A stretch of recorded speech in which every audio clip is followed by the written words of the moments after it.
প্ৰথমটো খবৰ কোকৰাঝাৰৰ য'ত দুৰ্নীতি নিবাৰকৰ অভিযান চলালে বড়োলেণ্ড বিশ্ববিদ্যালয়ত চলিল অভিযান জব্দ কৰিলে বিশ্ববিদ্যালয়খনৰ 6টা ফাইল সময় সময় বিভিন্ন বিতৰ্কৰ বাবে সংবাদ শিৰোনাম দখল কৰা বিটিআৰ তথা নামনি অসমৰ উচ্চ শৈক্ষিক প্ৰতিষ্ঠানখনত এতিয়া বিটিআৰৰ এই উচ্চ শৈক্ষিক প্ৰতিষ্ঠানখনত সিএম ভিজিলেন্সৰ অভিযান চলিছে অভিযানকালত এগৰাকী পিএইচডি শিক্ষাৰ্থীৰ নথিপত্ৰৰ ফাইলো জব্দ কৰি নিয়ে দুৰ্নীতি নিবাৰক শাখাৰ দলটোৱে অৱশ্যে কি কাৰণত ফাইলবোৰ জব্দ কৰি নিয়া হৈছে সেয়া স্পষ্ট হোৱা নাই বুলি বসুমতাৰে উল্লেখ কৰা হৈছে এয়া হল কোকৰাঝাৰৰ খবৰ য'ত দুৰ্নীতি নিবাৰকে অভিযান চলায় বড়োলেণ্ড বিশ্ববিদ্যালয়ত চলিল অভিযান জব্দ কৰিলে বিশ্ববিদ্যালয়খনৰ 6টা ফাইল সময় সময় বিভিন্ন বিতৰ্কৰ বাবে সংবাদ শিৰোনাম দখল কৰা বিটিআৰ তথা নামনি অসমৰ উচ্চ শৈক্ষিক প্ৰতিষ্ঠানখনত হঠাৎ গৈ সিএম ভিজিলেন্সৰ দল উপস্থিত হ'ল আৰু তেওঁলোকে তন্নতন্নকৈ তালাচী চলালে অভিযান চলালে কেইবাটাও ফাইল জব্দ কৰিছে এগৰাকী পিএইচডি শিক্ষাৰ্থীৰ নথিপত্ৰৰ ফাইলো জব্দ কৰিছে দুৰ্নীতি নিবাৰক শাখাৰ দলটোৱে কিন্তু কি কাৰণত ফাইলবোৰ জব্দ কৰি নিয়া হৈছে সেয়া এতিয়াও অস্পষ্ট হৈ আছে কিন্তু বিয়লিৰ ভাগত গৈছিল দলটো আৰু যেতিয়া অভিযান চলাই তেওঁলোক উভতি গৈছিল সেই সময়টো আছিল সন্ধিয়াৰ আৰু অভিযান কালত তেওঁলোকে কি তথ্য লাভ কৰিলে সেইখিনি সংবাদ মাধ্যমৰ সন্মুখত সদৰি কৰা নাই কিন্তু সিএম ভিজিলেন্সৰ দল গ'ল এবাৰ বড়োলেণ্ড বিশ্ববিদ্যালয়ত 6টা ফাইল জব্দ কৰা হৈছে কি আছে এই 6টা ফাইলত সেয়া এতিয়ালৈকে স্পষ্ট হোৱা নাই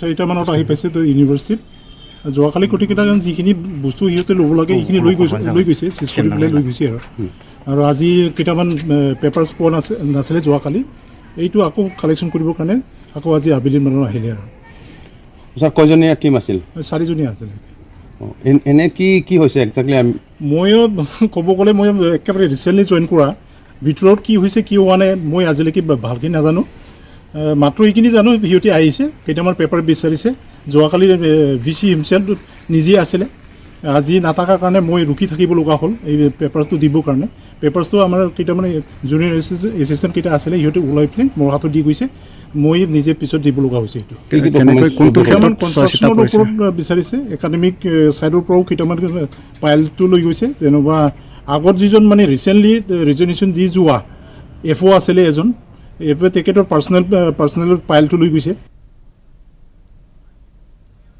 ইফালে ঘুষ লৈ হাতেলোতে গ্ৰেপ্তাৰ হৈছে এজন লাট মণ্ডল চৰাইদেউত দুৰ্নীতি নিবাৰকে অভিযান চলায় গ্ৰেপ্তাৰ হ'ল সাপেখাতি ৰাজচক্ৰৰ লাট মণ্ডল ধৃত লাট মণ্ডলজন হৰিপ্ৰসাদ দাস আৰু এই সময়ছোৱাত অধিক তৎপৰ হৈ পৰিছে সিএম ভিজিলেন্স দুৰ্নীতি নিবাৰক শাখা আৰু বিভিন্ন প্ৰান্তত তেওঁলোকে অভিযান চলাইছে চৰকাৰী কাৰ্যালয়সমূহত যিসকলে ঘুষ লয় তেওঁলোকৰ বিৰুদ্ধে অভিযান তীব্ৰতৰ হৈ পৰিছে বিভিন্ন সময়ত অভিযোগসমূহ আহে সেই অভিযোগসমূহৰ ভিত্তিতে এই অভিযানসমূহ চলোৱা হয় এজন বা দুজনৰ অভিযোগ আহিলেও এতিয়া গুৰুত্ব সহকাৰে লয় সিএম ভিজিলেন্স আৰু দুৰ্নীতি নিবাৰক শাখাই যিকোনো অভিযোগক অতি গুৰুত্ব সহকাৰে লৈ অভিযান চলোৱা হয় যিসকলৰ বিৰুদ্ধে দুৰ্নীতিৰ অভিযোগ আছে সেইসকলক সদায় এৰা নহয় ঘুষ লৈ হাতেলোতে গ্ৰেপ্তাৰ হৈছে এজন লাট মণ্ডল চৰাইদেউত দুৰ্নীতি নিবাৰকে এই অভিযান চলালে গ্ৰেপ্তাৰ হ'ল সাপেখাতি ৰাজচক্ৰৰ লাট মণ্ডল ধৃত লাট মণ্ডলজন হৰিপ্ৰসাদ দাস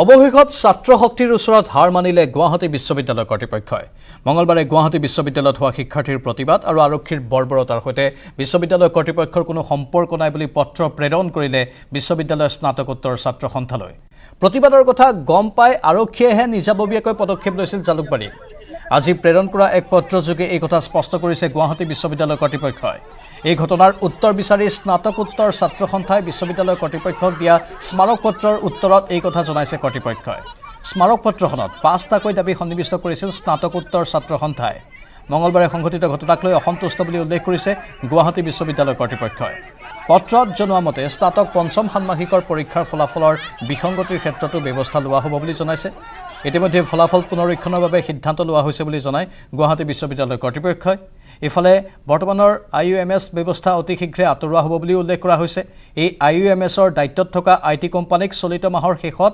অব্যাহতি দিব বুলি উল্লেখ কৰিছে পত্ৰত মন কৰিবলগীয়া যে PGSUৱে অনলাইন প্ৰক্ৰিয়াৰ নডেল বিষয়াক আঁতৰোৱাৰ দাবীৰে বা সেই দাবীৰ সংক্ৰান্তটো বিবেচনা কৰিব বুলি পত্ৰত উল্লেখ কৰা হৈছে বিশ্ববিদ্যালয় কৰ্তৃপক্ষৰ পৰা পত্ৰ লাভৰ পাছতেই প্ৰতিক্ৰিয়া প্ৰকাশ কৰিছে PGSUৰ সদস্যসকলে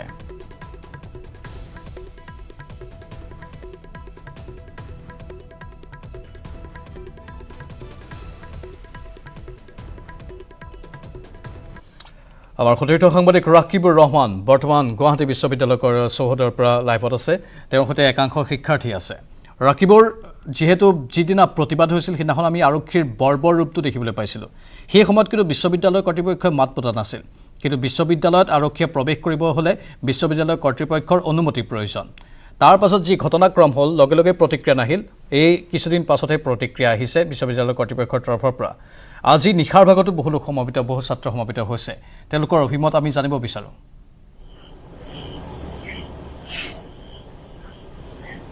হয় প্ৰঞ্জল নিশ্চয়কৈ ক'ব লাগিব যে মঙ্গলবাৰৰ দিনটোত গুৱাহাটী বিশ্ববিদ্যালয়ৰ এটা প্ৰতিবাদক লৈ এক অভাৱনীয় পৰিস্থিতি সৃষ্টি হৈছিল য'ত আৰক্ষীৰ লোক ছাত্ৰ ছাত্ৰীসকলৰ ওপৰত বৰ্বৰভাৱে জঁপিয়াই পৰা পৰিলক্ষিত হৈছিল আৰু তাৰ পাছতে সমগ্ৰ বিষয়টোক লৈ প্ৰতিক্ৰিয়া অব্যাহত আছিল আৰু স্নাতকোত্তৰ ছাত্ৰ সন্থাৰ তৰফৰ পৰা গুৱাহাটী বিশ্ববিদ্যালয় কৰ্তৃপক্ষক এখন স্মাৰক পত্ৰ দিয়া হৈছিল য'ত 5টাকৈ দাবী সন্নিৱিষ্ট কৰা হৈছিল আৰু সেই আজি স্মাৰক পত্ৰৰ প্ৰত্যুত্তৰ যি উত্তৰ স্নাতকোত্তৰ ছাত্ৰ সন্থাক গুৱাহাটী বিশ্ববিদ্যালয় কৰ্তৃপক্ষই দিলে 4টাকৈ দাবী তেওঁলোকৰ ইতিমধ্যে তেওঁলোকে মানি লৈছে আৰু আৰক্ষীৰ কথাটো যিহেতু আপুনি কথা উল্লেখ কৰিছে গুৱাহাটী বিশ্ববিদ্যালয় এই ক্ষেত্ৰত তেওঁলোকে অজ্ঞতা প্ৰকাশ কৰিছে মোৰ সৈতে স্নাতকোত্তৰ ছাত্ৰ সন্থাৰ বিষয়ববীয়া আছে স্নাতকোত্তৰ ছাত্ৰ সন্থাৰ আলোচনী সম্পাদক জ্ঞানপ্ৰতিম দেৱ শৰ্মা আছে মই তেখেতৰ পৰা জানিবৰ কাৰণে চেষ্টা কৰিম কি আপোনালোকে দাবী জনাইছিল আৰু কি মানি লৈছিল হয় আচলতে আইএমএছ মানে হৈছে এটা ঘুনে খোৱা ব্যৱস্থাৰ নাম গুৱাহাটী বিশ্ববিদ্যালয়ৰ আৰু এইটো কথা হাৰে হিমুজুৱে বুজি পায় গুৱাহাটী বিশ্ববিদ্যালয়ৰ ছাত্ৰ ছাত্ৰী লগতে ইয়াৰ 300খন বিশ্ববিদ্যালয় মহাবিদ্যালয়ৰ অন্তৰ্গত মহাবিদ্যালয়ৰ ছাত্ৰ ছাত্ৰী এই ছাত্ৰ ছাত্ৰীবোৰৰ এটা বছৰ লোকচান কৰি দিছে আইএমএছ নামৰ সংস্থাটোৱে আৰু এই সংস্থাটো চলাই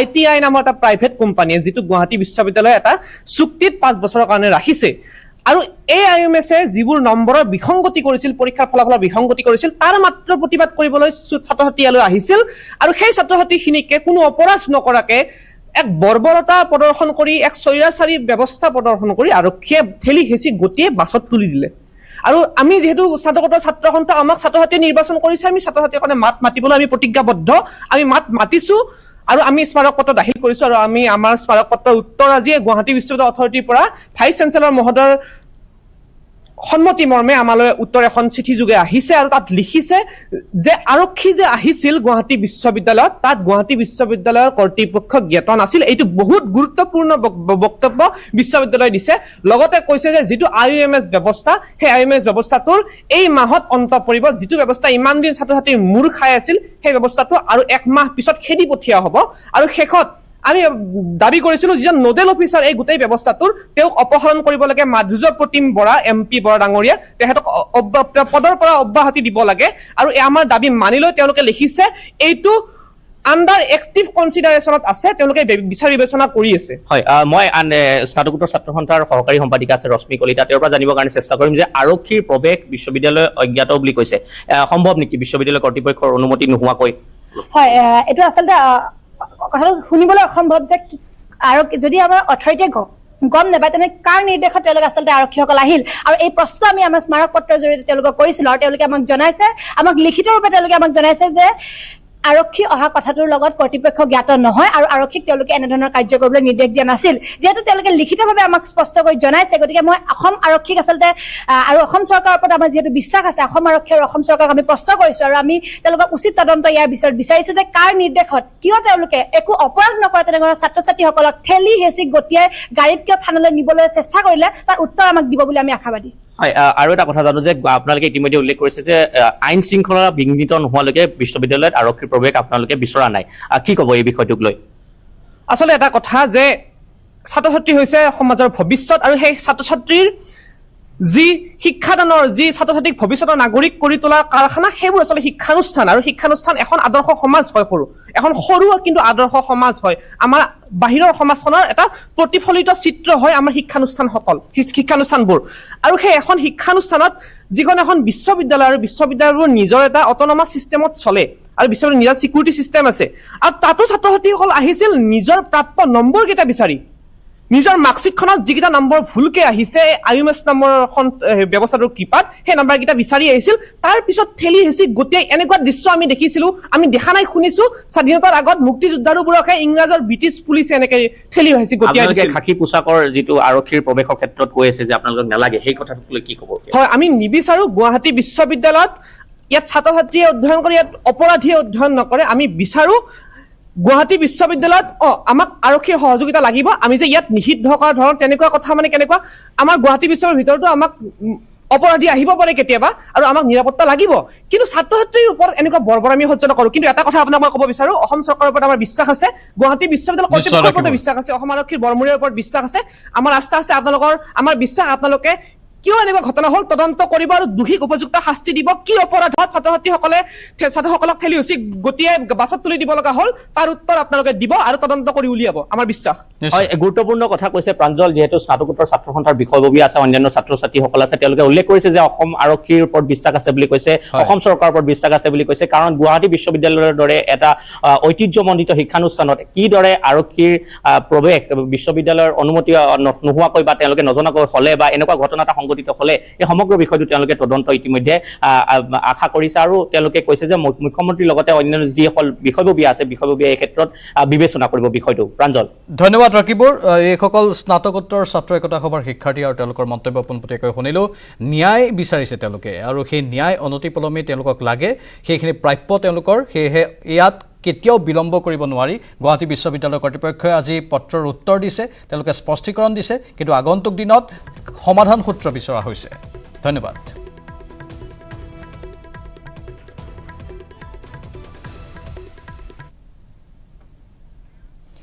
চৰকাৰে এলাগি নকৰে মাতৃভাষাক। চৰকাৰে লোৱা সিদ্ধান্তৰ জৰিয়তে শিক্ষাৰ্থীসকল উপকৃত হ'ব। প্ৰণালীবদ্ধভাৱে ইংৰাজী শিক্ষা প্ৰদান কৰা হ'ব বুলিও মন্তব্য কৰে শিক্ষামন্ত্ৰীয়ে। শিক্ষামন্ত্ৰী আৰু কি ক'লে এইবাৰ শুনাই লৈছোঁ। আৰু আমি আমাৰ মাতৃভাষাৰ মাধ্যমৰ কোনো শিক্ষানুষ্ঠানৰ পৰা মাতৃভাষা প্ৰত্যাহাৰ কৰাৰ কোনো সিদ্ধান্ত লোৱা নাই, আমি ভৱিষ্যতেও নলওঁ।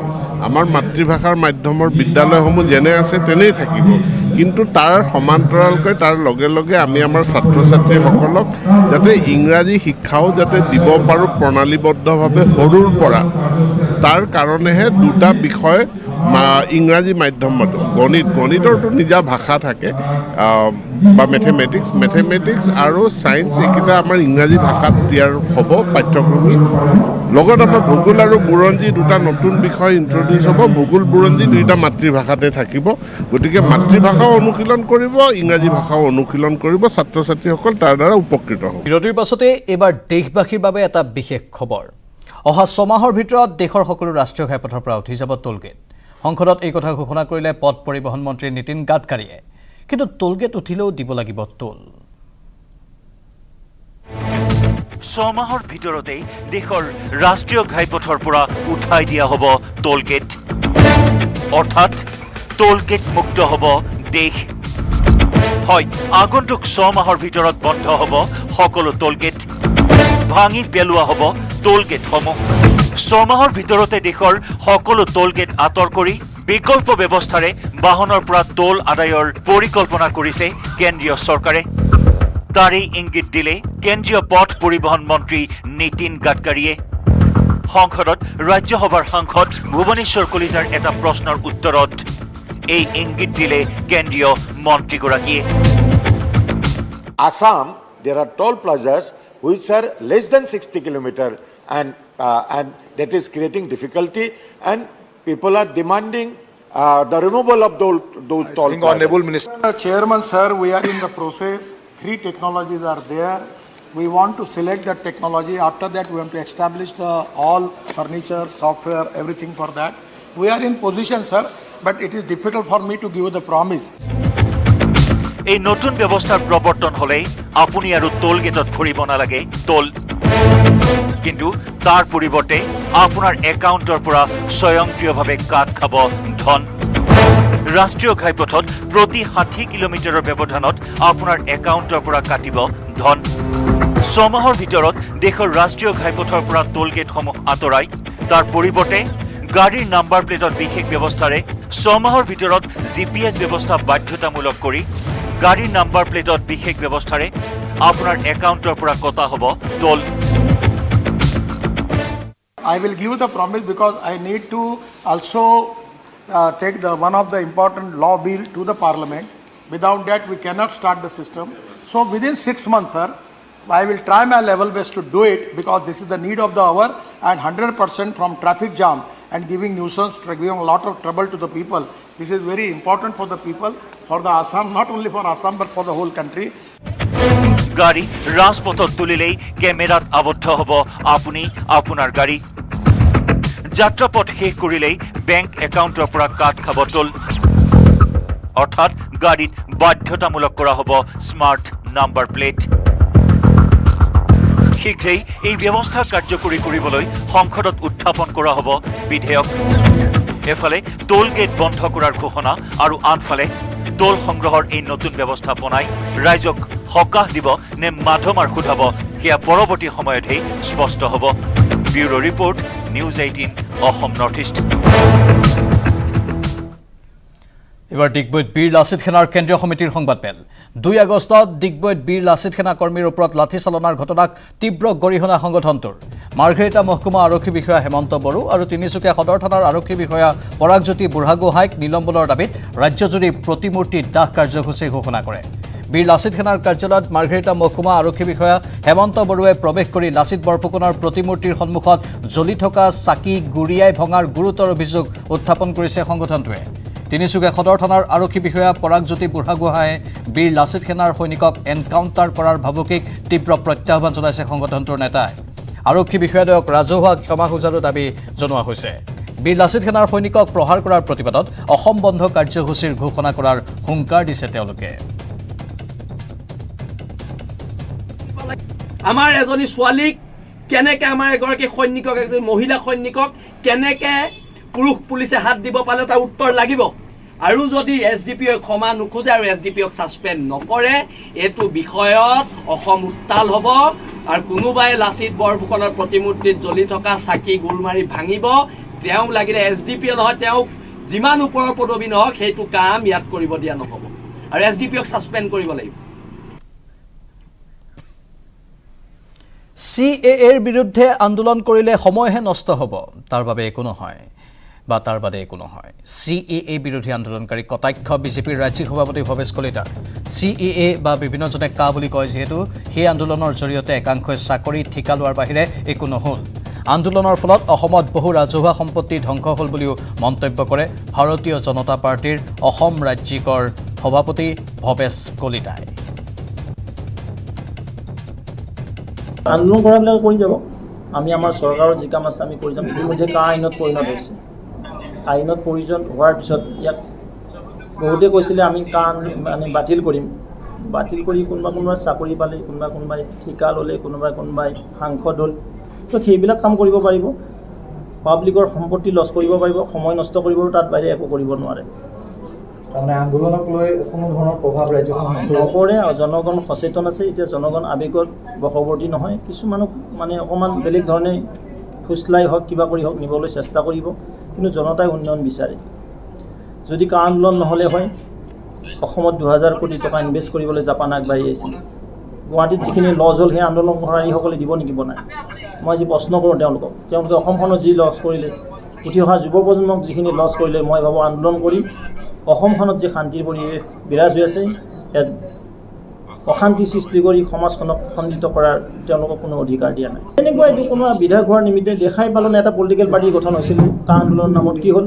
এজনো বিধায়ক নাপালে। যদি ইমানেই ৰাইজে ছাপোৰ্ট কৰিছিল, বিগ জিৰ' কিয় হ'ল? অন্য এটা দলে মাত্ৰ এটা পালে, তাকো শিৱসাগৰতে পাইছে, অসমৰ অন্য প্ৰান্তত পাবলৈ সক্ষম নহ'ল। ঠিক তেনে এজনে সাংসদ হৈ গ'ল কা আন্দোলন কৰি, তাত বাহিনী ৰাইজৰ কি হ'ল? অসমৰ জনগণে যে আন্দোলন কৰিছিল তেওঁলোকে কি পালে?